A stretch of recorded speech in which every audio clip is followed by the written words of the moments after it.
Every year, roughly 6,000 motorcycle riders die on American roads. That is 6,000 people who woke up, threw a leg over their bike, and never came home. But what nobody talks about is how predictable those deaths are. The crash data tells the same story over and over again. The same mistakes show up in fatality report after fatality report, year after year. And even experienced riders, people with tens of thousands of miles under their belt, still make several of these mistakes on a regular basis without thinking twice. So today, we are going through 12 things you should absolutely never do on a motorcycle. We are starting with the one mistake that is responsible for more preventable rider deaths than almost anything else, and building from there. By the time we hit number 12, I guarantee you will recognize at least a few habits you have been getting away with. For now, let's get into it. Number 1, never skip formal training and never buy too much bike too soon. The first 30 days on a motorcycle are statistically the most dangerous period of a rider's entire life. IIHS analysis found that roughly 22% of all motorcycle collision claims happen within the first 30 days of a new insurance policy. For supersport bikes, machines capable of nearly 200 miles per hour, half of all insurance claims happen within the first 3 months of ownership. Half. It is not just young riders making this mistake. The born-again biker, the rider who had a motorcycle in their 20s, took a 20-year break and bought a brand new one at 47, is now one of the most overrepresented groups in fatality data. Riders 50 and older accounted for 33% of motorcyclist deaths in 2023, up from just 3% back in 1975. A North Carolina study found that older novice riders crash at rates that mirror much younger beginners. Age does not substitute for current skill. Compounding all of this is the fact that 35% of motorcycle riders involved in fatal crashes in 2024 were riding without a valid motorcycle license. The HURT report found that 92% of crash-involved riders were essentially self-taught or learned from a friend or family member. Formal training was almost completely absent from the crash data. The MSF Basic Rider course costs a couple $100s and takes a weekend. It teaches emergency braking, swerving, slow speed control, and the mental framework for reading traffic. That single weekend statistically separates riders who crash in their first year from riders who do not. Skipping it and jumping straight onto a leader bike because it looks cool on Instagram is the single most preventable cause of motorcycle death in the country. This next mistake is something that happens to trained and untrained riders alike, and it is the deadliest two-vehicle scenario in all of motorcycling. Number 2, never assume the left-turning car can see you. A car sitting at an intersection, waiting to turn left, pulls out directly into the path of an oncoming motorcycle. NHTSA traffic safety data shows that roughly 42 to 46% of all fatal two-vehicle motorcycle crashes involve this exact situation. Riders call it the Smidsy crash. Sorry, mate, I didn't see you. Research published in Accident Analysis and Prevention found that drivers were twice as likely to miss a motorcycle as a similarly sized taxi, even when participants were specifically told to watch for motorcycles. It is a documented neurological phenomenon called inattentional blindness. A driver's eyes literally pass over the motorcycle without the brain registering it is there. They looked right at you. They just did not see you.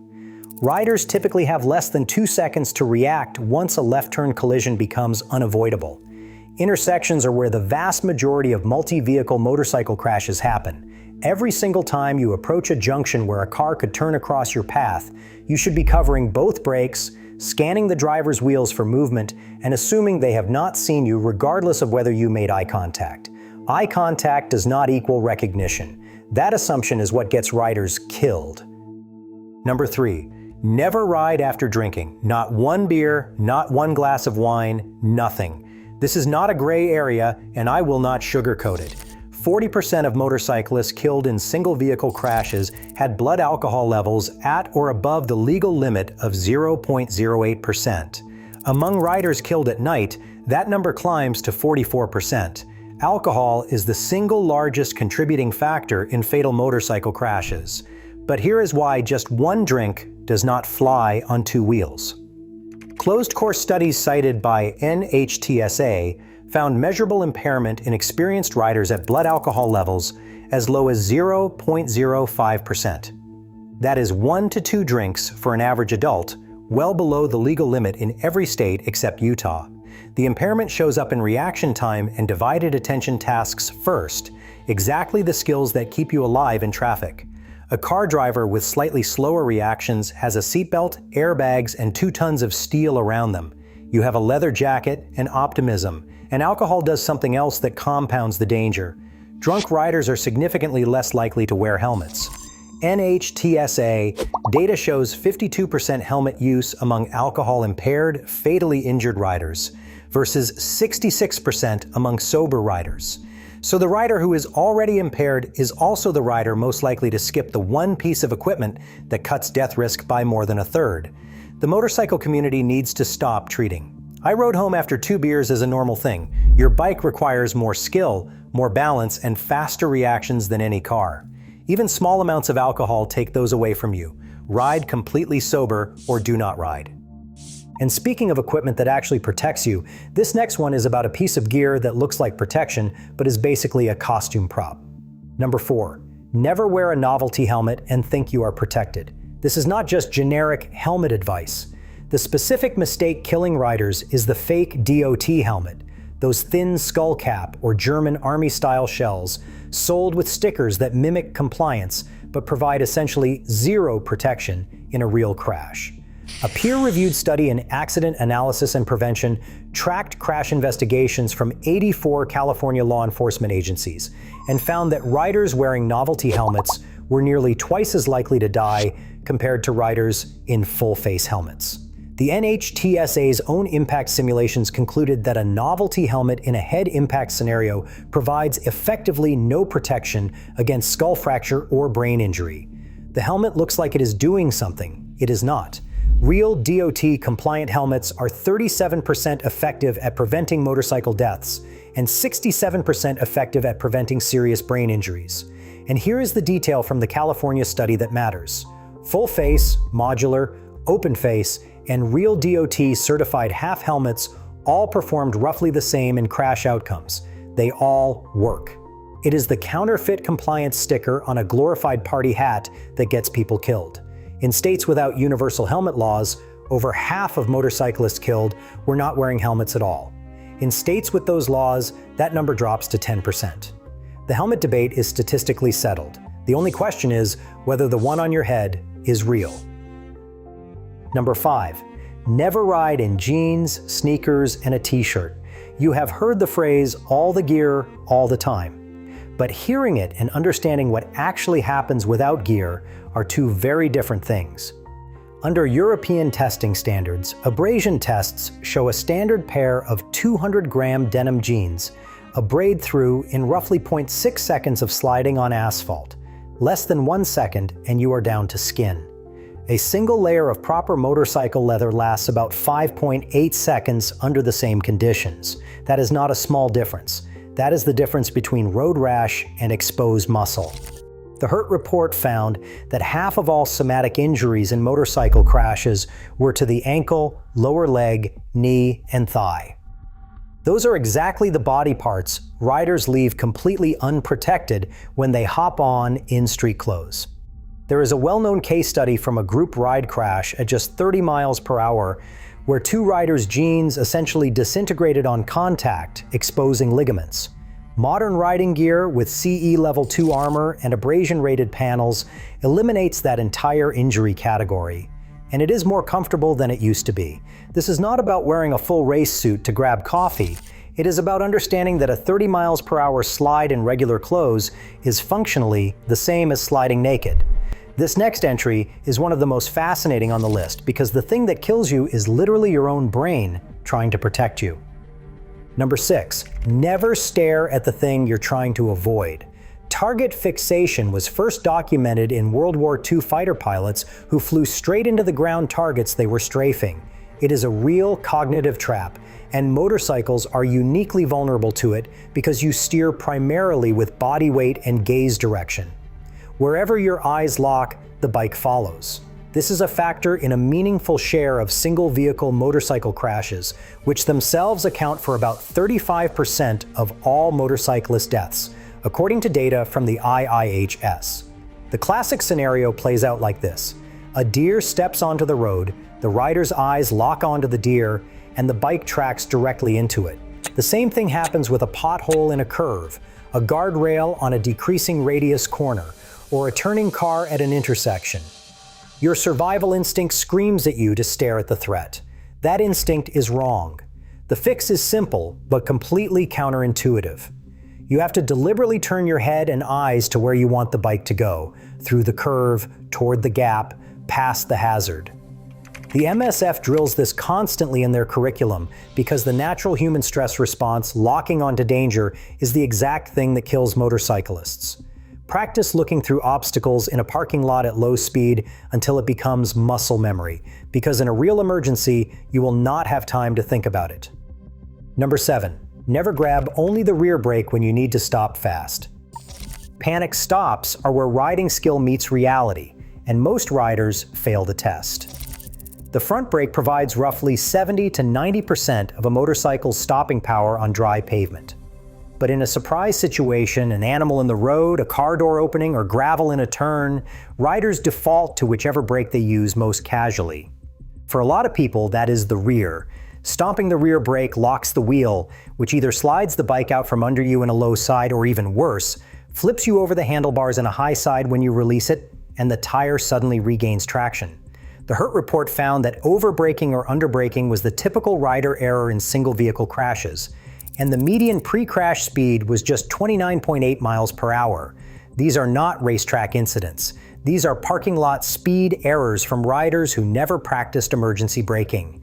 An anti-lock braking system changes this equation dramatically. Research cited by the National Highway Traffic Safety Administration found that motorcycles with an anti-lock braking system had a 22% lower fatal crash rate than the same models without it.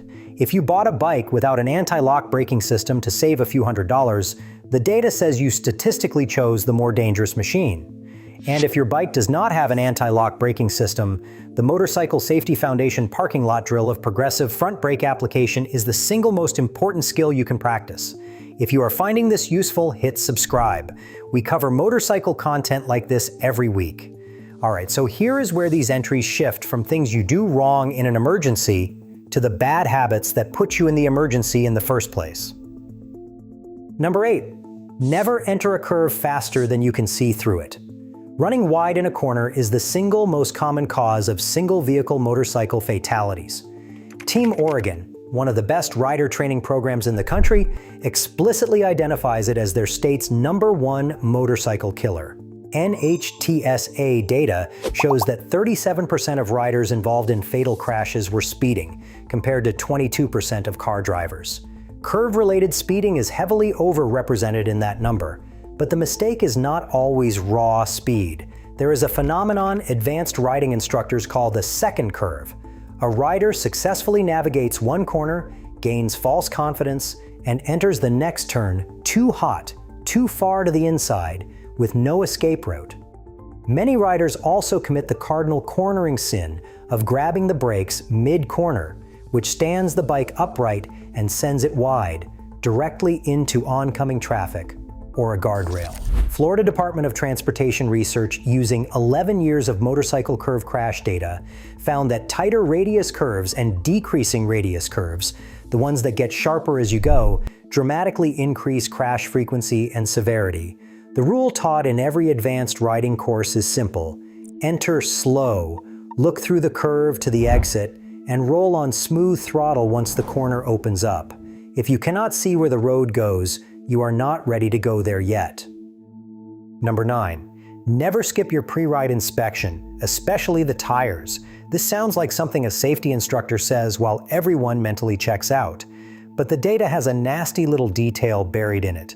The HURT report found vehicle defects only caused about 3% of motorcycle crashes. Sounds low, right? The catch is that almost all of those were single vehicle crashes where control was lost due to a flat tire. The defects that do show up are almost always from skipped maintenance. In other words, bike failures are rare because they are preventable, and the riders who skip maintenance are exactly the ones in that 3%. Tire pressure is the silent killer. Bridgestone's technical data shows that underinflated tires build excessive heat from flexing, which damages the internal structure and eventually causes a blowout at highway speed. Overinflated tires are more vulnerable to impact punctures from potholes and road debris. The Motorcycle Safety Foundation recommends checking tire pressure cold before every ride if you are an infrequent rider, and at least weekly otherwise. And brake fluid, the thing nobody ever thinks about, absorbs moisture from the air over time. That moisture lowers the boiling point of the fluid, creating spongy brakes and brake fade exactly when you need stopping power the most. 2 minutes in the garage before a ride versus a catastrophic failure at speed. That is the trade. Number 10, never tailgate inside a group ride. Group rides feel safe because of the visibility advantage. More bikes means more presence on the road, but they are actually a documented crash multiplier when riders bunch. The Motorcycle Safety Foundation and Harley-Davidson's own riding guidelines are explicit about this. Staggered formation, a minimum 2-second gap to the rider directly ahead in your lane position, and single file through curves. They also recommend capping groups at 6 to 8 bikes and splitting larger groups with designated sweep riders. Almost nobody follows those rules in practice. Riders unconsciously lock onto the tail light of the bike in front of them instead of scanning the road independently. When the lead rider swerves around a pothole or road debris at the last second, the rider behind has zero time to react. One unexpected brake check triggers a chain reaction with no room for evasive action. But the group ride dynamic that kills the most riders is not formation, it is peer pressure. The Motorcycle Safety Foundation identifies riding above your skill level to keep pace with faster friends as a leading cause of group ride crashes. The new rider on a borrowed leader bike who is pushing to stay with the pack is statistically the one going down. If you cannot keep up, fall back. Your pride heals faster than your femur.